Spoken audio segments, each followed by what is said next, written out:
Fala pessoal, Guilherme Alves aqui, mais uma vez, te trazendo informações sobre o Dia do Internacional. E quer saber o que aconteceu nessa sexta-feira, dia 26, no Colorado? Então vem comigo que eu te conto depois da vinheta. Bom galera, vamos começar pela grande informação da noite. Informação que vem lá do Rio de Janeiro, vem do Vene Casagrande, setorista do Flamengo, que diz: o Internacional aceitou a nova proposta do Flamengo por Vitão. Sim, é isso mesmo. Eu já tinha noticiado aqui que o Flamengo entraria na briga com o Cruzeiro por Vitão e dessa vez vieram com uma boa proposta que agradou o Inter e estão próximos de levar o zagueiro do Beira-Rio. A nova oferta do Flamengo foi o perdão da dívida do Thiago Maia com os juros, que está no valor de 4,7 milhões de euros, mais 5 milhões e meio de euros à vista e mais 500 mil euros de bônus. Tudo isso por 80% dos direitos econômicos do defensor colorado. Então, gera um valor total aproximado de 70 milhões de reais para os cofres do Internacional. Fora que quita essa dívida que o Inter tem há muito tempo do Thiago Maia. Agora, as partes staff do Vitão e direção do Flamengo negociam a base salarial de Vitão no clube rubro-negro. Então o Cruzeiro ganhou um competidor nessa negociação, e esse competidor é simplesmente o clube mais rico do Brasil, o Flamengo, e veio forte na jogada. E agora, como eu falei no último vídeo, a novela Vitão vai se estender por muito tempo, e agora o zagueiro está mais próximo do clube da Gávea do que da Toca da Raposa. Vamos ver o que vai se desenrolar neste final de ano e início de 2026, porque uma coisa é certa: Vitão não fica no Beira-Rio.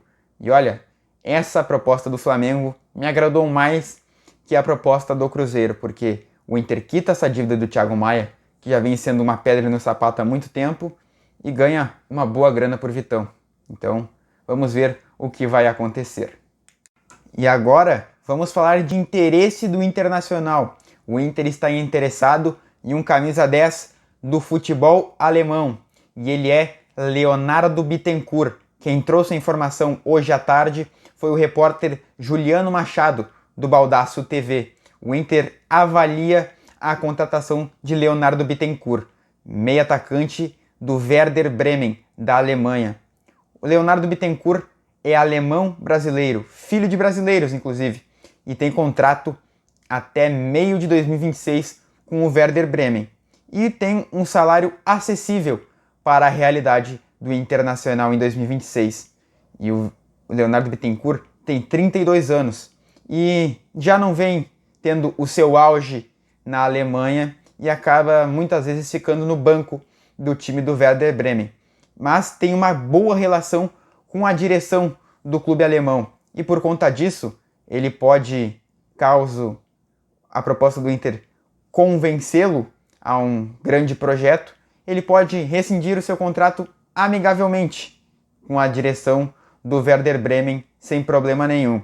O jogador já vem sendo avaliado pelo Paulo Pesolano e por sua comissão técnica, pois é um jogador que se encontra nas características de jogo do treinador uruguaio que vai comandar o Internacional na próxima temporada. Na minha opinião, se vier, é um grande acréscimo para o Grupo Colorado, ainda mais que tem um salário acessível, então não seria um dos maiores salários do Inter.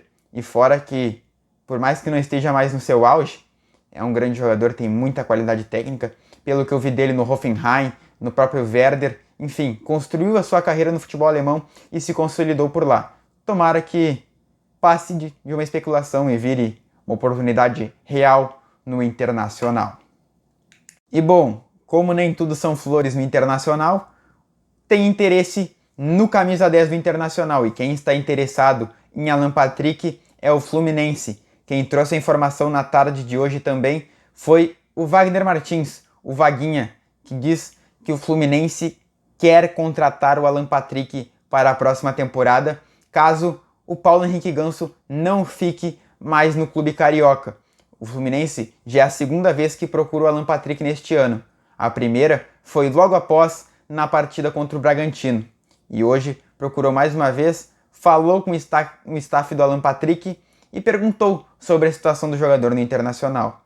Alan Patrick renovou seu contrato com o Inter até o final de 2027, por mais um ano. Então, o jogador está feliz em Porto Alegre e não deve sair do Colorado. Mas para o Inter, nenhum jogador é inegociável. Mas claro, o clube não tem o interesse em vender o seu camisa 10. Na minha opinião, Alan Patrick é o menor dos problemas do Inter. Na verdade, ele está longe de ser problema. Ele pode ser a solução, porque ele é o ápice de qualidade do time do Inter. Então, para mim, Alan Patrick, sim, deve ficar e 2026 começa com Alan Patrick no Internacional. E falando em interesse em jogador do Internacional, mais um clube interessado por Bruno Gomes. E dessa vez, o clube é o Bahia. Interessado no destaque colorado na reta final, Bruno Gomes pode fazer tanto a lateral direita como a volância na equipe do Internacional e o Bahia se interessou pelo jogador. Sinalizou uma oferta, inclusive, de 5 milhões de euros, mais um jogador pelo Bruno Gomes, que são 3 nomes são especulados. Kaique, o ponta-direita, que tem 2 gols em 47 jogos na última temporada, o lateral esquerdo, Iago, e o volante Rezende, muito criticado pela torcida do Bahia. Bom, o Inter sondou a situação do Iago para o Bahia, e o Bahia gostaria de envolver o Iago nessa troca por Bruno Gomes e mais este valor, mas o Inter não deseja fazer este negócio, porque enxerga que o Bruno Gomes tem mercado no exterior e vale mais do que 5 milhões de euros e mais algum jogador. Bom, então as negociações com o Bahia estão travadas, o que tem é o interesse do Inter em Iago e o interesse do Bahia no Bruno Gomes. Na minha opinião, se trocar o Bruno Gomes mais 5 milhões pelo Iago, não é bom negócio, porque para mim o Bruno Gomes é peça-chave nesse time do Inter, nessa reconstrução do Colorado, foi quem se destacou na reta final do Brasileirão e acredito que ele pode ser um coringa no time do Paulo Pesolano, porque tanto de volante quanto de lateral direito, Bruno vai muito bem. Então sim, Bruno Gomes para mim é peça-chave e tem potencial para uma venda maior e pode ser para o exterior também. Então, Bruno Gomes, na minha opinião, deve ficar no Colorado. E continuando nessa área do meio-campo, mais uma informação do Leonardo Moll. Além da do Bruno Gomes, Leonardo Moll também trouxe a seguinte informação no dia de hoje. O Juventude recusou a proposta do Internacional para contratar o Luiz Mandaca. O Inter tinha oferecido o goleiro Kehler, o zagueiro Cleiton Sampaio e o volante Ronaldo, em troca do volante do Juventude. O negócio não agradou o Juventude, que visa lucrar um bom dinheiro com a venda de Mandaca. O Mandaca, na última temporada, como eu já falei, foi um dos grandes destaques do Juventude, tanto no Campeonato Gaúcho como no Campeonato Brasileiro, e atrai interesse de clubes da Série A. O Juventude já falou para o Inter a pedida entre 8 e 9 milhões de reais. Então, a negociação não convenceu nada a direção do clube jaconeiro, que não se agradou nem com Kehler, nem com Cleiton e nem com Ronaldo. Então, com isso, acaba dificultando as vias da negociação de Mandaca vir para o Beira-Rio. Vai ser difícil negociar, porque esses jogadores estão em um momento muito ruim no Internacional. O Kehler já foi emprestado para o Ceará e estava encostado no Ceará. O Cleiton Sampaio, um zagueiro inseguro demais, então não passa nenhuma confiança. E o volante Ronaldo foi bem no Juventude, mas foi muito mal nesse segundo semestre aqui no Inter. Então é entendível a direção da Juventude não aceitar esse negócio por Mandaca, que é um jogador que tem potencial para evoluir. Então, se o Inter quiser contar com o Mandaca no elenco, vai ter que desembolsar a grana e depositar nos cofres do clube de Caxias do Sul. Vamos ver o que vai acontecer. Será que o Inter manda uma contraproposta? Acho que não. E vamos falar em despedidas do Internacional. Mais um jovem da base que saiu, como já tinha noticiado antes, só que dessa vez já foi anunciado. Luiz Otávio, na manhã desta terça-feira, foi anunciado como o novo reforço do Orlando City, dos Estados Unidos. O Inter vendeu o jovem garoto da base por 3,2 milhões de dólares, o que dá em torno de 17,8 milhões de reais. O Inter era detentor de 60% de Luiz Otávio, mas adquiriu mais 30% do volante depois de vendê-lo ao Orlando City. Sendo assim, o Inter fica com 90% dessa negociação e além dos 20% de plus de mais-valia, que seria da venda futura, caso o Luiz Otávio seja vendido do Orlando City. É uma pena, porque o Luiz Otávio tinha muita qualidade para agregar nesse elenco do Inter, mas já era uma venda encaminhada antes do final do Brasileirão. E acredito que o Inter podia lucrar mais com esse jogador.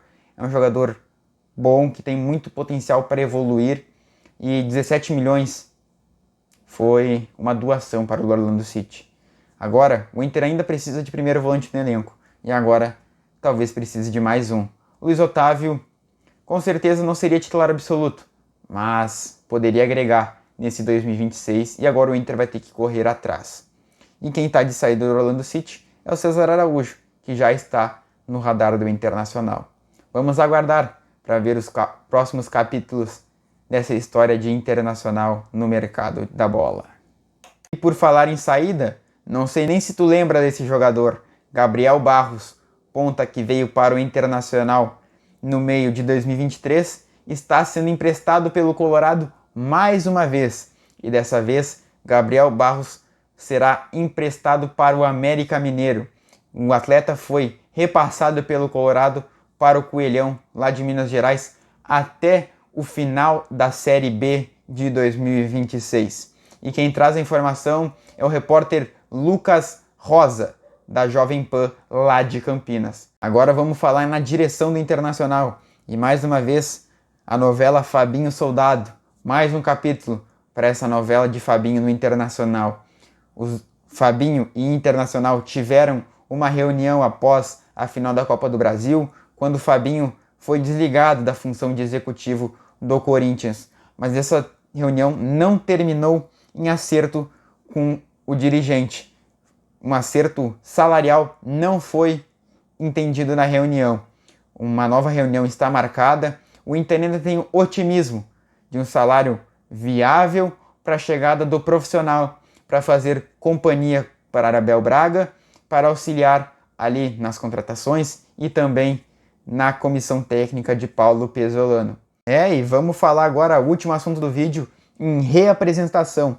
O Internacional informou nesta sexta-feira que o grupo de profissionais do Colorado se reapresenta no dia 3 de janeiro no CT Parque Gigante.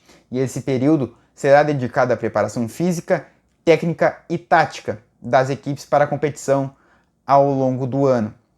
Mas o grupo que vai iniciar o gauchão, como já foi comentado, o Inter iniciará o gauchão com as categorias de base, o sub-20, vai se reapresentar neste sábado, dia 27, em Alvorada, no CT Morada dos Quero-Queros, e vai ser comandado pelo Pablo Fernandes, auxiliar técnico da comissão permanente. Então, o Inter iniciará o Campeonato Gaúcho com jogadores da base e eles irão se representar em Alvorada amanhã.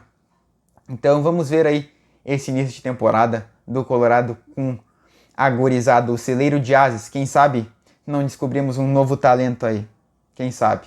Então, se tu ficou até aqui o vídeo, te agradeço muito. Deixa o like se tu gostou, te inscreve no canal, ativa o sininho para receber todas as notificações dos próximos vídeos e não perder mais nenhum conteúdo sobre o Internacional. Porque tu sabe, tu quer análise, opinião e informação sobre o Colorado, tu tem aqui no canal do Alves. Muito obrigado, um forte abraço e até o próximo vídeo.